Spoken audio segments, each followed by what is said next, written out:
वेदों का सार ओम में निहित है। और हम लोग सहज भाव से आरती भी गाते हैं कि ब्रह्मा विष्णु महेश तीनों जो है तीनों एक स्वरूपा। प्रणवाक्षर के मध्य ये तीनों एका। प्रणवाक्षर यानी ओम। ओम के अंतर्गत सभी देवता आ जाते हैं।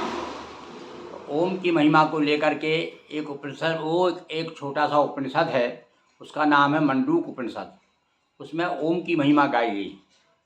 उसको हम भाव हिंदी दोहाल में लेकर के, उनके भाव लेकर के, यानी एक तरह से उसे अनुवाद कह सकते हैं अपन, काव्यानुवाद।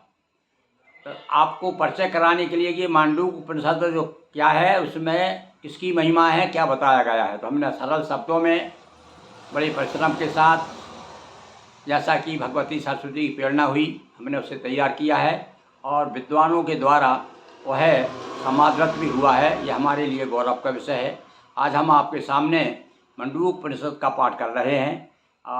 इससे आपको उपनिषदों से परिचय हो जाए। तो सुनिए आप। दोहाभास गोस्वामी कुलोद्भव पंडित गिरिमोहन गुरु नगर श्री। पूर्ववाक। वर्षा ऋतु हरि भक्ति है। ध्यान दीजिए, बड़े सरल शब्दों में प्रस्तुत किया मैंने कि वर्षा ऋतु हरि भक्ति है और मन जैसे मंडूक। प्रभु प्रसाद से सुधरती माया वश जो चूक। 12 मंत्र वशिष्ठ के प्रावट का उल्लास। प्रकट उपनिषद में हुआ आत्मा ब्रह्म प्रकाश।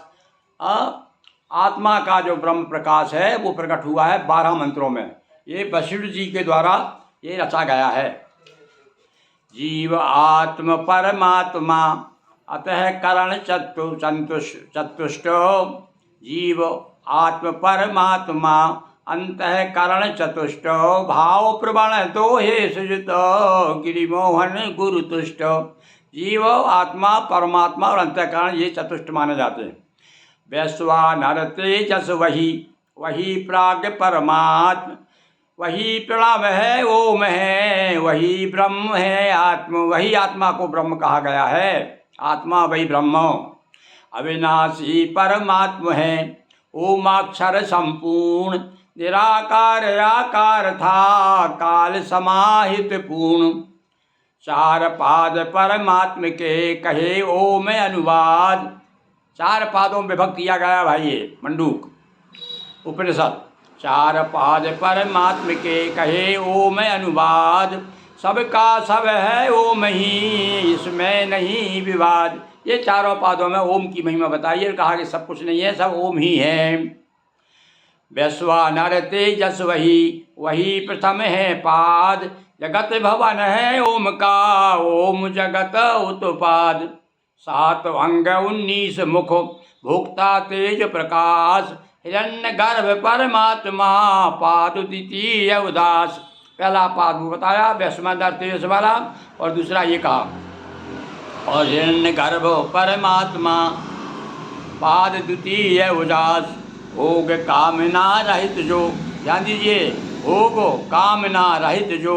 दशा सुषुप्ति खास, घनीभूत विज्ञान में वह आनंद प्रकाश। सही आनंद वही मिलता है जब आदमी भोग और कामना रहित हो जाता है। वही तीसरा पाद है, वही भोक्तानंद। वही प्राग पग तीसरा, चर्चित ओमानंद।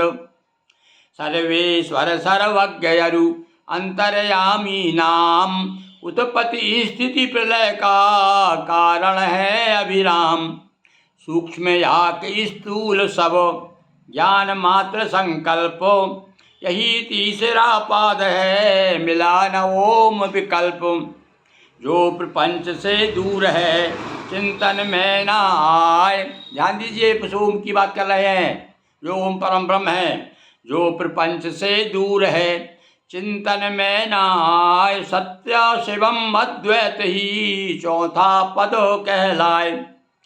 मात्राएं हैं ये ओम की। अब मात्राओं के बारे में बताया कि आ उ मा, ये 3 क्या है मात्राएं। ये हम वो भाव बता रहे हैं भाई। आप ये मंडूक उपनिषद के जो मंत्र हैं उनका अर्थ क्या है वो हम हिंदी में प्रस्तुत कर रहे हैं।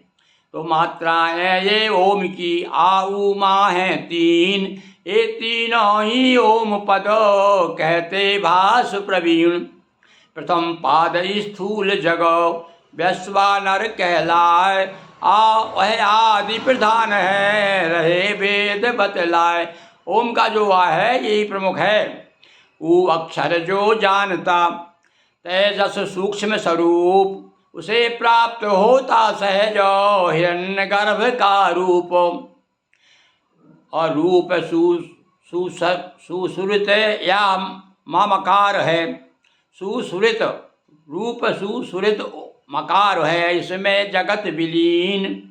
और प्राग पाद के नाम से यह संज्ञा प्राचीन, चौथे पाद का नाम प्राग रखा उन्होंने। तो मात्र तिरोहित ओम ही, ध्यान दीजिए अंतिम दोहा मंडूक उपनिषद का।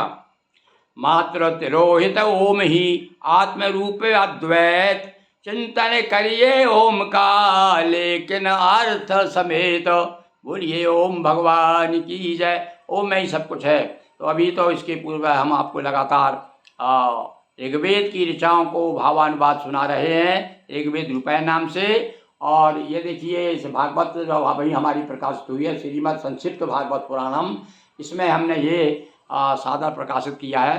तो आज मन हुआ कि आपको मंडूक उपनिषद का पाठ किया जाए, आपको सुनाया जाए। तो निश्चित रूप से जैसा कि हमने अपने भाषा में प्रस्तुत किया है, अपनी योग्यता के अनुसार प्रस्तुत किया। और ये बड़ी प्रसन्नता की बात है कि आप निरंतर हमारे वीडियो को देख रहे हैं, हमारे चैनल पे बराबर आ रहे हैं। नाना प्रकार की गतिविधियाँ अभी हम समय का बराबर लाभ ले रहे हैं भगवती नर्मदा के सानिध्य में। इसी बहाने रामचरितमानस का पाठ भी निरंतर चल रहा है। 274 दिन हो गए भाई, नियमित रूप से हम आपको एक दो बार रोज सुना रहे हैं। तो आप हमारा रामचरितमानस भी देखें और ऋग्वेद के मंत्र भी सुना रहे हैं, उनका अर्थ भी बता रहे हैं और हिंदी में अनुवाद करने का प्रयास भी कर रहे हैं। और आप हमें समय समय पर मार्गदर्शन दीजिए और बताइए कि हम किस प्रकार से और आपको ज़्यादा से ज़्यादा अच्छी प्रस्तुति दे सकें। बहुत बहुत धन्यवाद और सभी को हरि ओम।